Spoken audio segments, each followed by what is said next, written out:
What's up, guys? Welcome back to another video. So today we are going to be doing a series review video.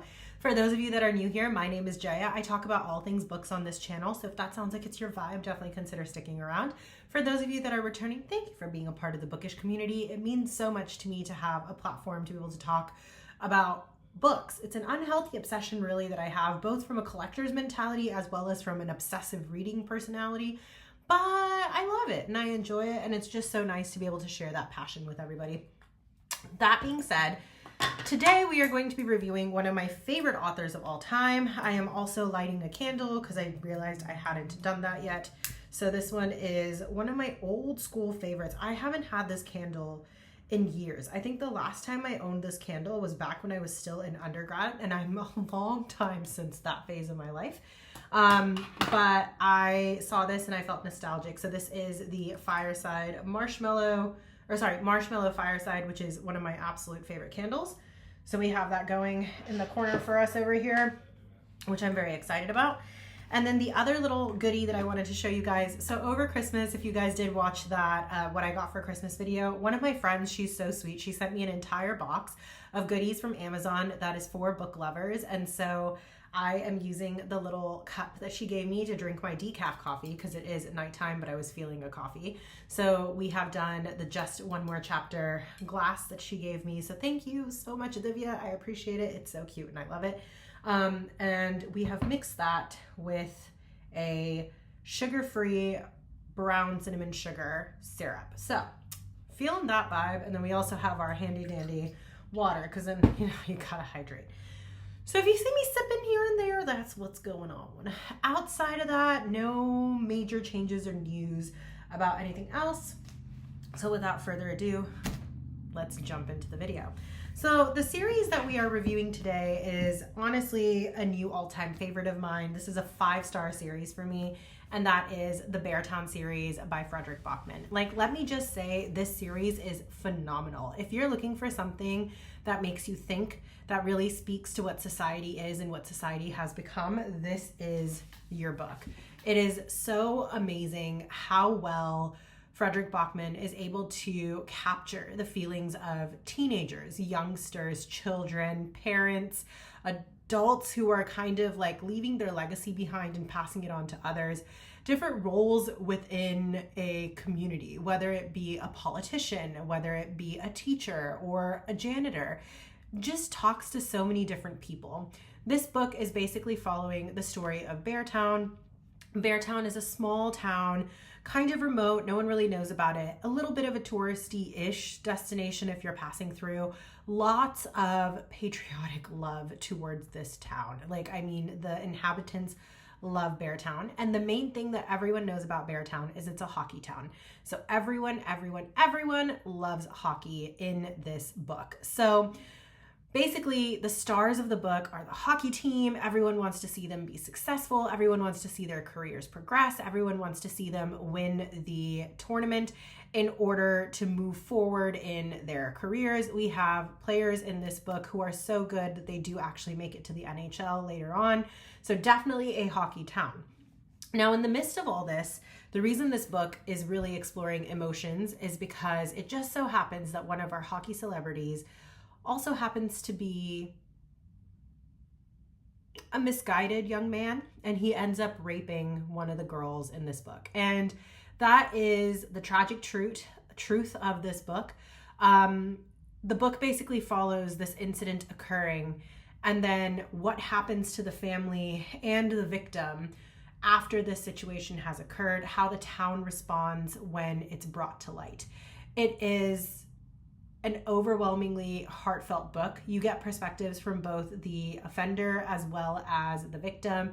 You get perspectives from the victim's family as well as the offender's family. You get perspective from the town. You get perspective from the classmates of the offender as well as classmates of the victim. It's very, very intense. And it's interesting how something that happens can snowball into causing so many different issues and so many divisions within the community and violence within the community. It is honestly one of the most poetic books I have ever read. I sobbed during this book at certain parts. It really speaks to family dynamics, this realization sometimes that parents have that no matter how hard they try, no matter what they do, they can't always protect their children. And also this idea that even if you feel like you did everything right, your children can still go astray. It's a very, very well written book. And that's kind of what this entire first book is about. This book also looks into the importance of friendships, the responsibilities associated with friendships. What is the line? Where do you cross that line where you just don't allow certain things to happen? It also deals with identity. So a question of accepting yourself and seeing if society is going to accept that part of you. So for example, one of our main characters is actually gay in this book and he has not come out yet. So how that situation is dealt with. It's a very, very beautiful book. The other thing I love about this is Frederick Bachman's writing style. He writes very simplistic sentences that just catch you right then and there with the simplicity, but the beauty of the sentence structure. I'm just going to read like the very, very first chapter to you because it's literally just a few sentences. But here we go. Late one evening, toward the end of March, a teenager picked up a double-barreled shotgun, walked into the forest, put the gun to someone else's forehead, and pulled the trigger. This is the story of how we got here. I know what happens, so that line hit me so hard reading it again. But let me just say, like, it is an incredible book. It is so powerful. It is so moving. And this is a 5-star read. Now, this book I actually read last year, and I was so overwhelmed by the beauty of this book in November that I needed a break before I can jump into the rest of the series. So I have since given myself that break in November and December, and now in January I was finally ready to tackle the rest of the books. So let's talk about those. The next book in the series is called Us Against You. And so this is following the aftermath of what happened in the first book. Now, at the end of the first book, it leaves us a little ambiguous as to what happens with the case. However, in this book, it kind of showcases that that's come to a resolution, and now we're dealing with the fallout of those events. You get to see more of the victim in this book. You don't get to see as much of the offender. You get to see the division in the town that has occurred because of what happened in Beartown and how the hockey team has now split. There's a neighboring town called Head, and the Beartown club that used to sponsor the hockey in that area has now transferred their funds to Head. And a lot of the keynote players on the hockey team have also switched over. So now teammates have become enemies. The dynamic of the coaching has changed. The politics behind the hockey teams has changed. Meanwhile, you also get to see the division within the town in terms of how power exists.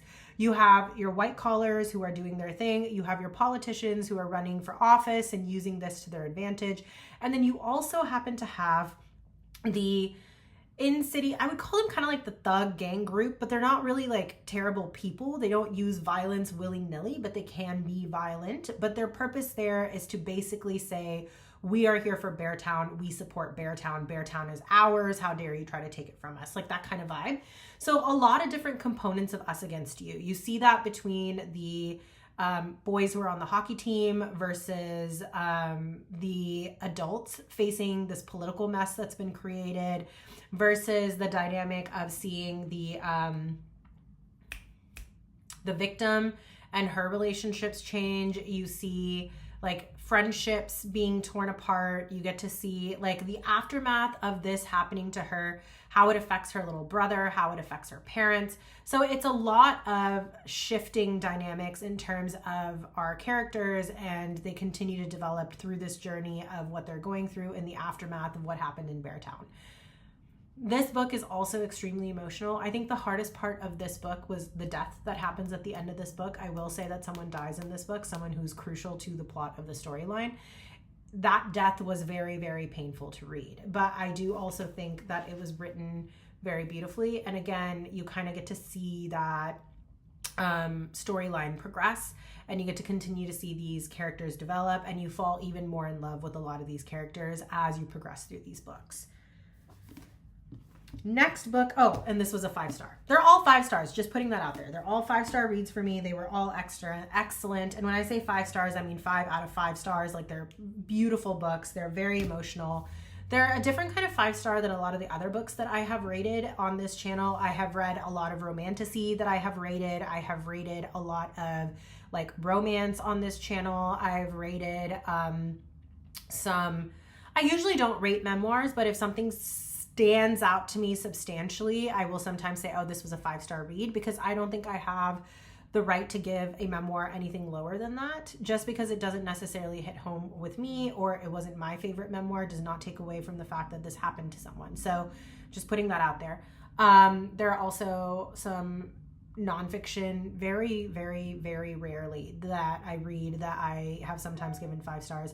So this is a little bit different. This is a heavier topic. This is a heavier concept, heavier books, but they're excellent. I will also say Frederick Bachman's Anxious People is one of my favorite books of all time. I think I bought that for like all of my friends one year for the holidays because I was like, you guys have to read this book. It's so beautiful. So that's what introduced me to Frederick Bachman.